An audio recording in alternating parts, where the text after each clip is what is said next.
Hi జ్యోతక్కయ్య. Hi hi. ఏంటక్క షాపా ఏంటి అర్థం అవ్వలేదు నాకు. పదికి అమ్ముతున్నావు నిమ్మ సోడాలా? పడుకునే చెయ్యి కక్క. ఎందుకు? మంచిగా మాట్లాడతాం, మంచిగా ఉంటావు కదా, పడుకుని మట్టుకి లైవ్లు చేయకు. ఏ సోడా బండా? అవునవును,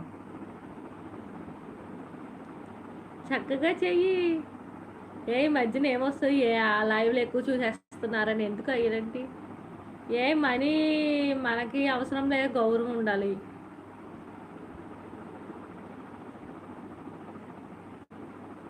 అది దేశ ప్రజలు చూస్తారు కదా, ఒకరికి ఇద్దరికి వెళ్ళేది కాదు కదా. నా రిక్వెస్ట్ ఏమీ అనుకోకు, ఒక చెల్లెలుగా చెప్తున్నా, నాకు అక్కగలాగా.